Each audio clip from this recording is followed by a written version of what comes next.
My name's Jacob Cass, and like I said, I'm a graphic designer from Sydney, Australia. Although I'm from Australia, I just want to state for the record that this doesn't actually happen. But anyway, that aside, just want to say I'm not here to talk about design. Even though design is my true passion, I'm not here to talk about design. But rather, I'm here to talk about building a personal foundation through branding, blogging, and social media. And to show the benefits of building this personal foundation, I want to share with you a story about some of my experiences over the past year. It goes back to 2007 when I was studying graphic design at Newcastle Uni in Sydney, Australia. I was in my third and final year of studying, and I actually got a job offer via Twitter for a design agency in New York City. And as a design student just about to graduate with no job, I said yes. And 6 months later, I found myself in New York City. And I worked for this company for 6 months, and it was great. I learned a lot, made some new friends, and out of nowhere, 6 months later, they're like, hey, we don't need you. So I was let go from my job. And that was a big shock to me, but the biggest shock was that I found out that when you don't have a job in the States and you're an immigrant, you have 10 days to leave the country. So I stressed, and I then cooled myself down, and I came back to my personal foundation, that being my blog and my social networks. And I sent out a message on my blog saying, your help is needed. I'm looking for a new full-time job in New York City. And I sent this out on my blog, Twitter, Facebook, and LinkedIn, all my social networks. And I was actually inundated with replies from people all around the world, which was very helpful, and I was very humbled by it. And I actually found a job within those 10 days, thanks to a couple of friends in New York. And I went into this company to start working for them. And I found out you have to get permission from the government to be able to start working for a company. And so I sent in the employer had to send in a form to get permission. So they sent it in, got denied. So we sent in another one, it got denied twice. And because of this, the 10 days I was allowed in the country I had 1 day to get out. So I left and I went to Canada to private. Yeah. And I saw some lawyers and they advised me to go and apply for this new visa. The thing is, while I was in Canada, I had to stay in a jail. But let me clarify this. It was actually a hotel that had been converted from an old jail. But yeah, but I actually did sleep in a cell, which was kind of creepy. And yeah, slept on the beds and yeah. Anyway, I was in Canada for 3 weeks and I waited my fate for this visa appointment. And I went in very confident, thought I'd be back in New York in no time. But my visa was denied. I was not allowed back in the States. I couldn't get to my apartment. I couldn't get to my girlfriend or anything like that. I was stuck in Canada. So my girlfriend came over and dropped off all my belongings, and I went home on my kangaroo back to Australia.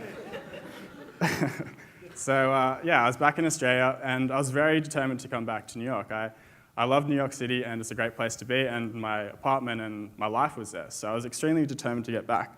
And I saw some more lawyers in Australia, and they advised me to go for another visa appointment. So I went into the appointment, and finally I got a new visa. I was approved, and I could come back to New York. I didn't actually have a job to come back to, but the thing is, when I came back to New York, actually on the first day I got back, I got a very timely email from someone who had found my work online on a social network called Dribble, which is a network for designers to share their work. So they found my work on there, and they said, come in for an interview. And I went in for the interview, and a week later, I had a new job. So within 2 months, I'd lost 2 jobs, found 2 jobs, gone to Canada, gone to Australia, and back. And I was finally ready to go. And what was actually surprising was the guy that found my work online actually went to the same university as me back in Australia 10 years ago. So that was kind of cool. Anyway, the point of this story was to show that because of my personal foundation that I had, my blog and my social networks to fall back onto, I was able to do this. And I want to share today a bit about how I did this and how you can do this and build your own personal foundation. So yeah, I've really narrowed it down to 3 broad steps. You have to define your brand and then create your website/blog, and then you need to utilize these networks to your advantage. The first step is defining your own brand. You really need to know where you're heading, in contrary to what Jenny was talking about. I believe that you need to know in some way to know where you're going, and you need to have a goal in mind. If not, it doesn't have to be directly a real 100% goal, but you need to know some idea of what you want to achieve. As an example, if you're a designer and you want to work for a design agency, that is your goal. You want to work for a design agency, and your brand should be reflective of this. And your target audience, that being a design agency, should be what your website and brand should be targeted towards. And not only this, you need to have a unique selling point. So something that differentiates yourself from the rest of the people out there who are also trying to get a job. And if you have these 3 things in mind, you should then go to someone that can create a visual identity to reflect your brand. So that's things like your logo and colors and stationery and all that to reflect your brand. So once you have these things in place, really the next step is creating your website or your online presence. And there are 5 main pages of a website. And the home page, the portfolio, the about page, testimonials, and blog. I'm going to go through how I've built my personal website. Yeah, the first page and probably the holy grail of your website is your home page.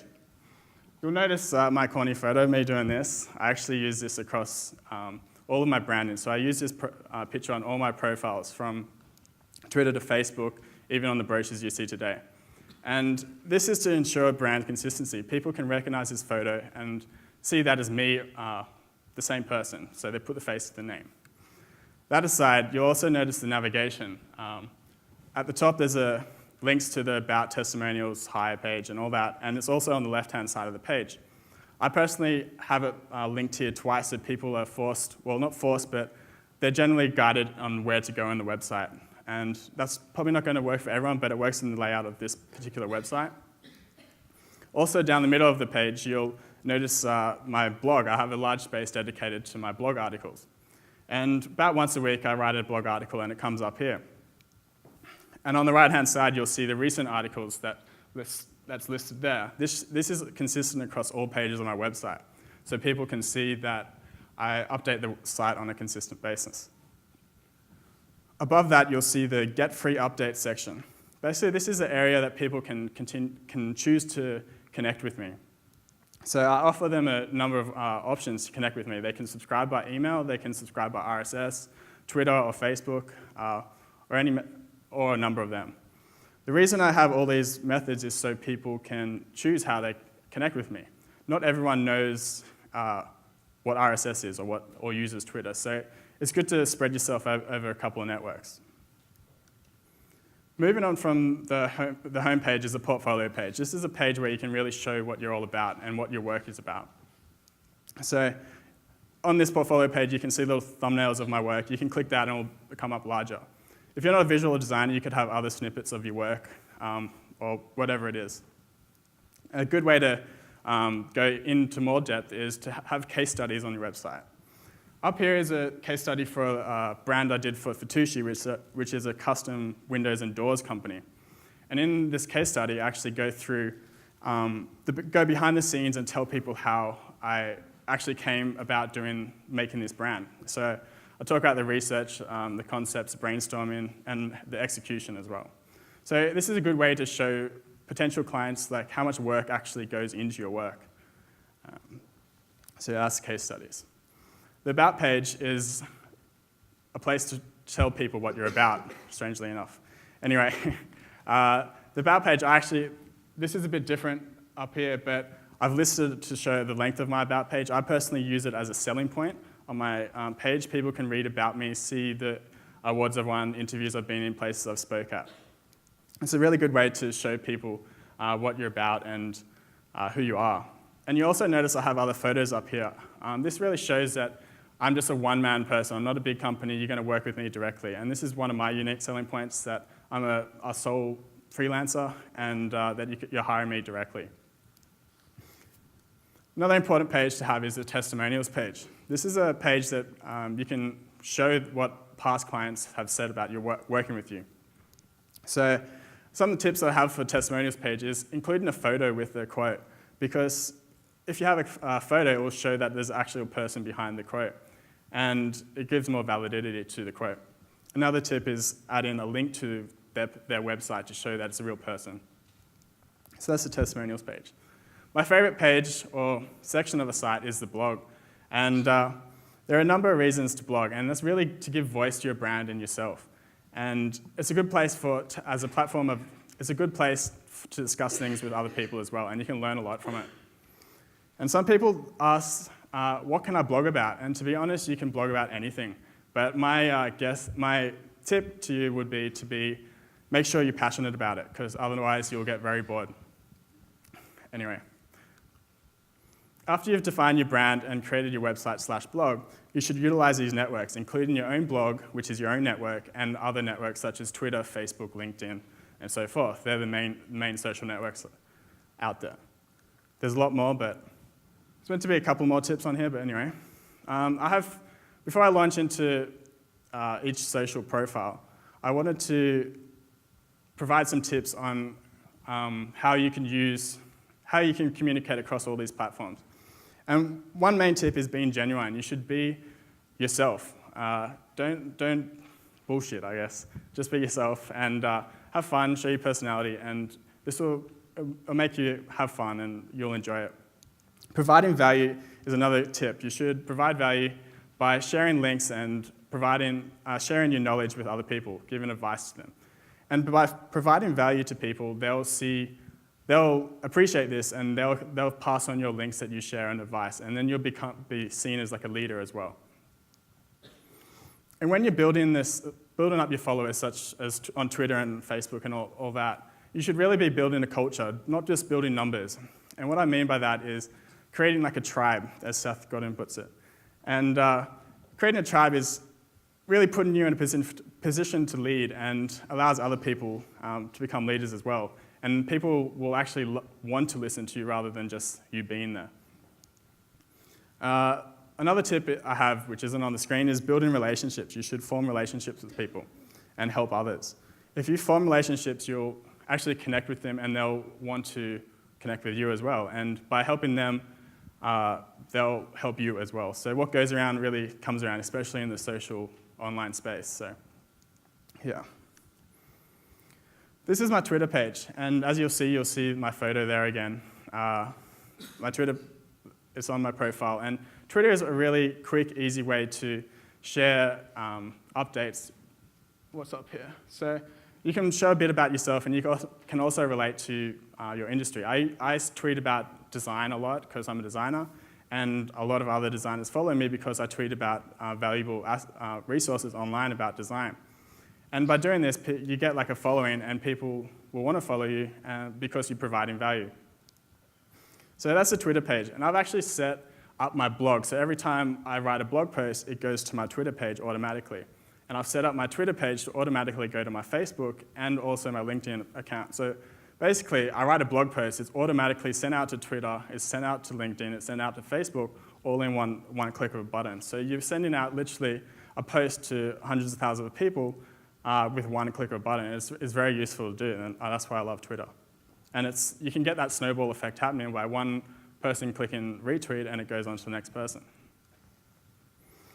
This is a Facebook fan page. How many people have Facebook? So everyone. Who does not have Facebook? So like 10 people. Facebook is a very good place to be online, and you can build up a following on Facebook and really use that to connect with people as well.